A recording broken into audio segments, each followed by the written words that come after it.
So in question 9, graph the following on one set of axis. What? This should be axes? I don't, this seems like a spelling error. I don't know. On one Cartesian coordinate plane, we'll say that. Anyways, let's just use the scale that one of these grids equals 1. So I could go 1, 2, 3, 4, and mark the 5 there. 1, 2, 3, 4, mark the 5. 1, 2, 3. Oh, that's 4. This is the 5th one. There we go. So we'll use that scale, and this is my origin. So, and I just have to graph these two functions. Well, the first one has a y-intercept at 7. I know that's the y-intercept because anytime I'm crossing the x-axis, right, anytime I'm crossing the y-axis, rather, x would have to equal 0.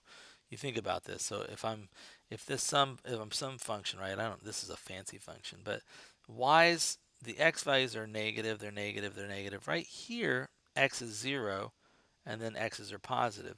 So the moment that I'm crossing the y-axis is when x is 0, right? When my x value is 0, that's when I cross the y-axis. So if I need to know, where my y-intercept is, I'm just plugging in x is 0, and it says 7, right? And we also know this value, right? We're pretty good at identifying that that value is the y-intercept, but I get that because when x is 0, right, the only thing that's left there is 7. So 7 right here is where I start, right? This is 7.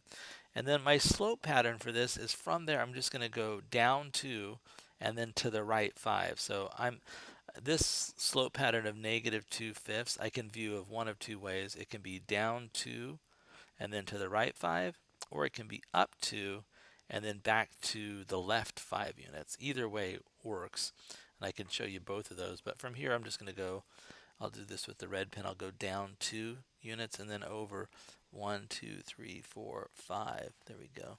I could do it again, I think, down 2 and then over 1, 2, 3, 4, 5. And like I said, I could also go up 2, right, and then back 1, 2, 3, 4, 5. But you can see all of these dots are collinear. It's kind of unfortunate that I put such a prominent dot here, because I didn't. That was just me trying to show the slope pattern. But these are the ones, and I can grab my line tool and draw the line that goes through them. So there's the line. So one more. This one had a slope, at a y-intercept at -5. So we're going to begin here at -5, and then it has a slope pattern of up 1 over 3. So let's come over here, and at -5 is where we're beginning. 1, 2, 3, 4, -5. I'll use a different color. I'll use green for this one. And then I said the slope pattern was up 1 over 1, 2, 3. Up 1 over 1, 2, 3. So it's a positive slope, right? Up 1 over 1, 2, 3. By the way, if I took -1 and divided that by -3, notice it lands me in the same spot. So I can also go down 1 and then back to the left 3, and that's still an equivalent slope. So all these green dots are, whoops, I didn't go back 3, are collinear to each other. And I can grab my line tool and draw the line that goes through those. And there it is. That's the line that has a y-intercept at -5, 1, 2, 3, 4, 5, and a slope pattern of 1/3.